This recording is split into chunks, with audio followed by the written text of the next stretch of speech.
Unity offers two standard options of interior trim for our mid-mounted European-style tilt-turn windows.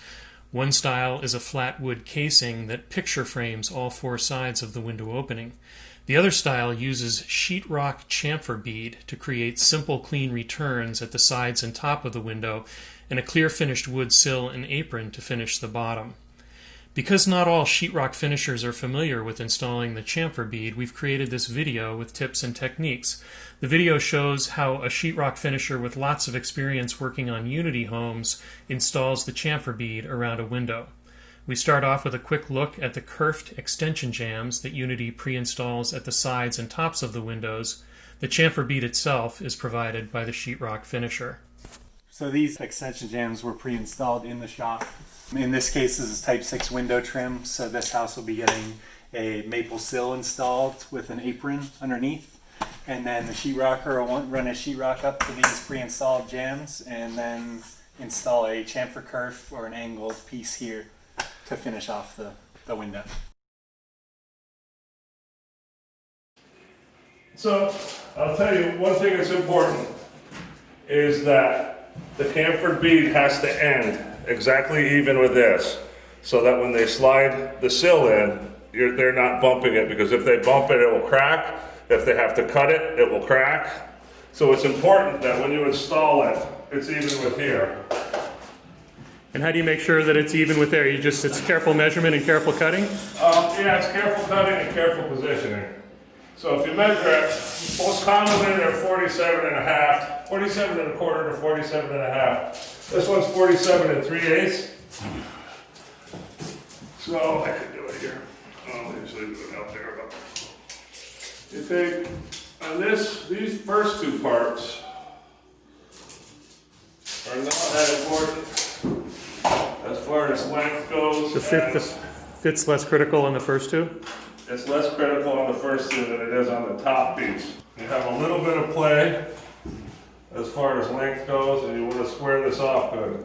Like I said before, you don't really want them having to trim it.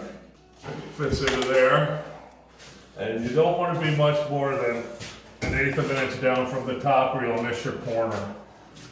And so that has to be even. You can pretty much line it up by eye or with your finger. And something that I started doing is I take on these and I run a bead of caulk right here on the edge that goes right into that. That's the edge that's going into the kerf that's in the extension jam. That's the edge that's going into. That's just regular painter's caulk? It's just cheap caulk. And then you can put this in there, and it still has plenty of play. It's not like it sets. It'll set overnight though. And then you make sure that's lined up. You press it a couple times, and you want to come back throughout the day before it's stapled. Or if you staple it, you still want to press it down once in a while as it sets. This one, now that the bead is shorter, I can cut my eye because I wouldn't reach, and you don't really want to bend it. What is there a technical name for this bead? It's a they call it a chamfer bead. It's plastic. Yeah, it's a plastic. The box is downstairs. The factory ends, as you can see, are not square. Okay. And they used to be, and I think on this batch, the cutter was dull. You're just using aviation snips to cut that. You can use a framing square to make sure it's square, or you can do it by eye. And so there you go. You know it's going to fit. You want to dry fit it first. And then it's just as simple as running a bead of caulk along that edge, which is something that isn't called for. It's something that I started doing because I had one pop out on me once. So that secures it when it dries. That gives it a little more, and then when I do the upper one, I fill the corner. I put a large, I'll show you that when we come to that. But I put a large, just a big dollop of caulking there so that it holds it together. As the framing shrinks or grows, you might have some movement here. And then having it full of caulk, even if it opens up a little, at least it's white behind it and it doesn't hear it. Right. And so here, you want to cut it about 2 inches longer than the width, so 72 inches.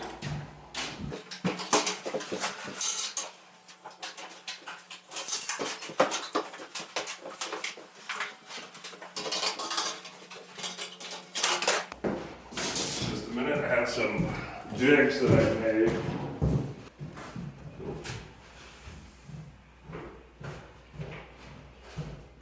Once you do get a proper cut, you use some scrap and you trace it.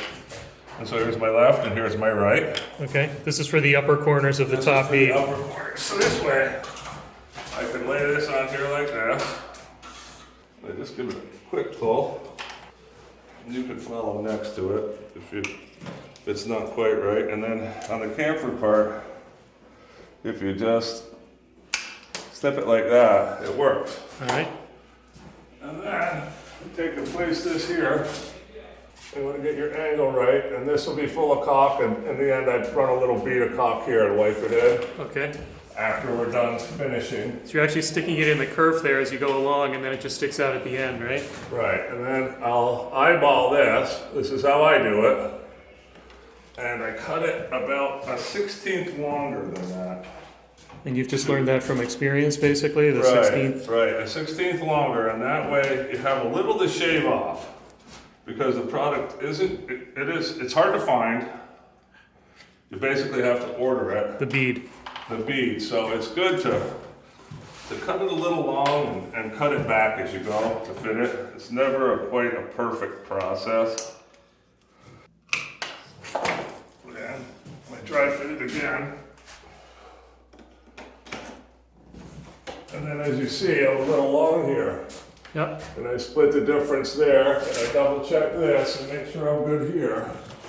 And now I know I need to cut it back that 16th. But if you don't do that, and you wind up short, then it's scrap. Uh-huh. But if you just give it that much every time, sometimes it just winds up being right, and Yeah. other times it doesn't. Yep.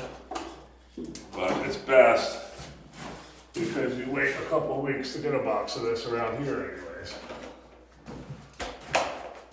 And here, That looks we're great. just a little bit long. So we're gonna take just a little bit more off of it. But like I said, it's better to have to trim that tiny little bit than scrap the whole piece. Right.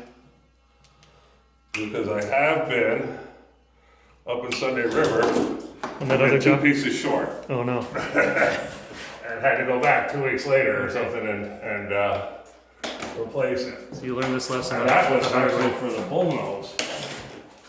This is a lot easier to work with than the bullnose was. So here we go. All right. We have what appears to be, that's fit there. We double check it, and we're fit there. So then, you do the same thing again. And you try to catch the top of the lip here as much as you can. You just want to make sure you clean out the crease on the inside after you're done with a piece of scrap. And you can use expensive caulk, cheap caulk, and we've just discovered that it's basically we're using it as glue that never dries. Because windows, by their nature, expand and contract with the seasons. So here, I'll do that. And here, Put a I'll big, do that. big blob at each end. Big blob. That way when you fit it in, it doesn't really push out, but it holds this corner together through all the seasons. If you have a little extra, you wipe it off, then you have a perfect fit. And in here, you want to check, because I'm not aware of them caulking that, the painters when they finish. So if you have some, as we do right here, take a piece of scrap, clean it out, I see. So that and would get be. that reveal looking pretty. Yep. And there we go. Wow. And Nice that's job. it. After that, You make it look easy, Gus. I staple it, and I don't over staple it because you want to just catch the edge.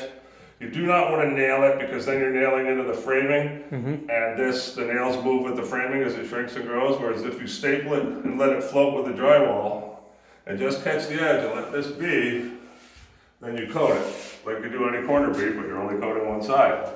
So you're gonna put what, 3 or 4 staples in there, or how? Yeah, about 4. I put one top, one bottom, and one here, one here. Okay.